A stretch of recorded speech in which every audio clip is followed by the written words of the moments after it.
What's going on, everybody? You have Tone here, back with some more Draft League content, this time bringing you guys my draft analysis for Season 1 of the UPBA. This is a points-style draft format where you are to pick a team consisting of 10 to 11 Pokemon with a current budget of 120 points. So, immerse myself in another draft league, just trying to send Gen 7 off on a high note as the generation comes to an end, as later on down the line, as the year comes to an end, Gen 8 will start up. That's going to be very, very hyped. So, just trying to do a lot of draft league stuff like that, and immerse myself into a couple of these other draft leagues. Get to use a couple Pokemon that I've never used, or just try to get a feel for some old favorites of mine, more or less. Yeah, so not to waste any time, I'm just going to jump right into the team that we have for this season of the UPBA. Draft order was randomized. We had the 10th pick in the draft. I didn't really go into this with a plan. I just wanted to grab a couple of mons that I felt comfortable using. Some stuff I used before. I'm not going to go too much into detail about why I drafted what I drafted, mainly because of the fact that I don't want to talk you guys' ears off about stuff that most of you should already know at this point. So, round 1 pick, I decided to go with Garchomp.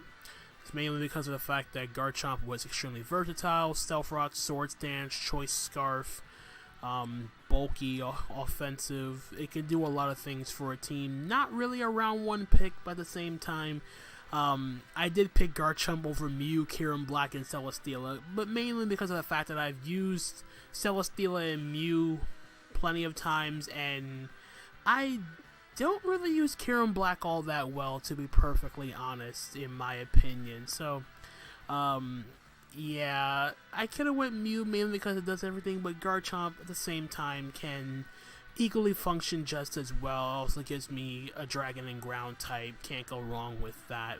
So, round number 2, picked up Tornadus Therian because normally when it comes to me, the one thing that my teams usually lack is good speed.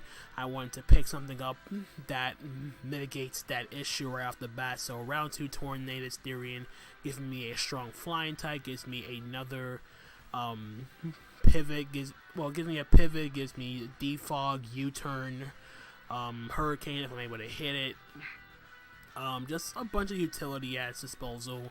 I already talked about Defog. I already talked about being run bulky, being run in terms of just offensive, taunt, toxic. It just has a bunch of very useful moves at its disposal, just very, very nice. But mainly, Tornadus T is just here to mitigate, mainly just here to provide me with some needed speed on this draft.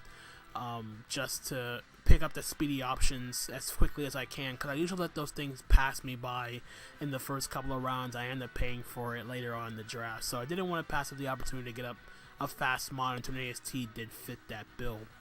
So round number 3, ended up grabbing Greninja with my third pick, mainly because of the fact that, again, another fast Pokemon. I used Greninja in the past, never really drafted this. It's the first time using it, and from what I've seen other people do with Torn Greninja, I feel like I give it a shot myself just because of the fact that it gives me another fast option, gives me a Spike Setter, Toxic Spikes, U-turn, Taunt, a good amount of coverage options at its disposal here. I don't get the ability with Protein, but that doesn't really matter considering the fact that Greninja is just a very fast, very solid mon on this particular draft, because it gives me that fast Hazard Sack option to pair up with Garchomp if I need to go that route. And yeah, nothing much else to say about it. It's just very, very good, very, very fast, and just having 2 very fast options at my disposal this early on in the draft is really, really nice for me. It also gives my team a soft ice check because my first 2 picks are both weak to ice. Round number 4, grabbed Jirachi here, mainly to alleviate The ice weakness gives me an ice check, psychic check, fairy check all in one. Another versatile mon, stealth rock, choice scarf, another momentum grabber with U-turn, can healing wish, can wish. There's a lot of different ability options at Jirachi's disposal. Not really good as it used to be, but at the same time though, with Jirachi being on this team, it does give me another Stealth Rock option, so that way Garchomp isn't forced to bring Stealth Rock every single time, and I have the option here to give me a better way of checking those fairies, psychics, ice types if need be. So that's pretty much all I want to say about Jirachi. Just a very solid mon in general.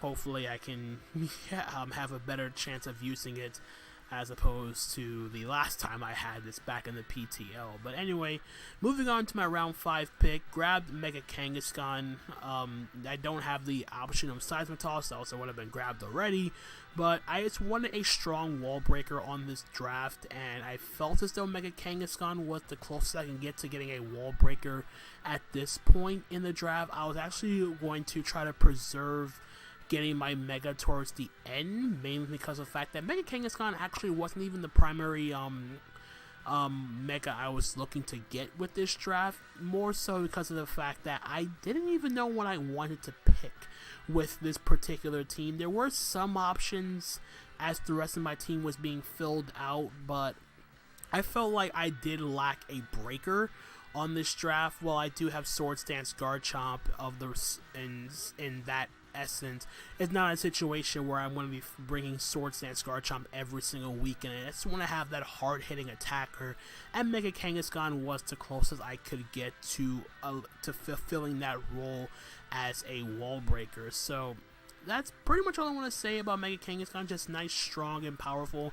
I know with the fact that I did grab Mega Kangaskhan, I know that I'm going to have to deal with a lot of opposing teams prepping and bringing a lot of Rocky Helmet options at my disposal, but I do have a solid knockoff user in Tornadus Darien, and I do plan on grabbing one more later on in the draft. So now that I have Mega Kangaskhan on the team, the main thing I wanted to make sure I had was backup fighting checks, because right now I only have Greninja here, which, not Greninja, Tornadus, which resists fighting, so I need to make sure I grab me at least one more fighting check, or fighting resist in a sense, to alleviate the pressure on my Kangaskhan. But just wanted to fill out a couple other roles before I grab those fighting resists. So round 6, picked up Diancie just because another Stealth Rock option gives me an option with Trick Room.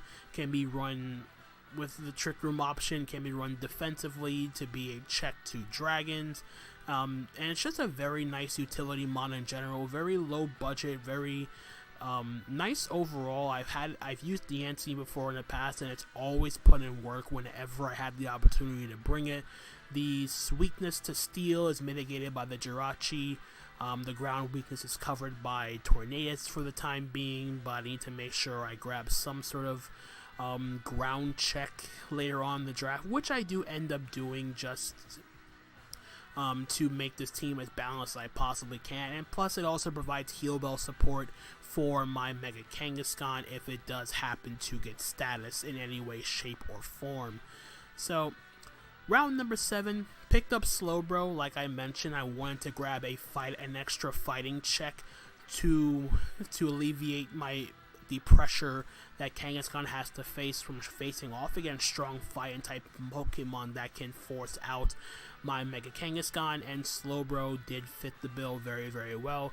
Forms a nice Regenerator core with my Tornadus Darien. Just a very nice bulky mon in general, with the option of being running physically defensive.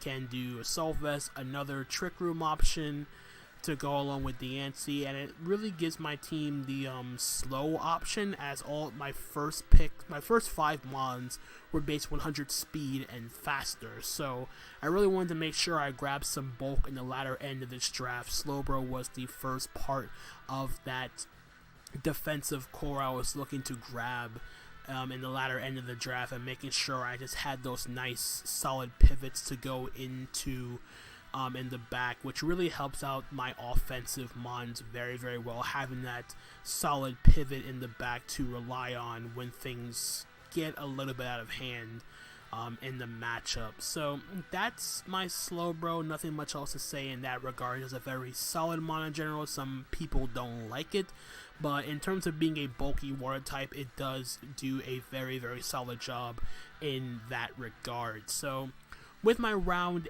8 pick, I ended up picking up Amoonguss with my next pick, mainly because of the fact that I wanted it to get a grounded poison type Pokemon, just to have that option of being a T-Spike absorber, and just adding on to the pressure of being another pivot. This gives me triple regenerator now with Amoonguss, Slowbro, and Torn T. This gives me a check to strong offensive water types, an electric check. More often than not, it's probably going to be Assault Vest or some specially defensive variant, but there are some other sets, some other cool options I hope I get to pull off with Amoonguss. And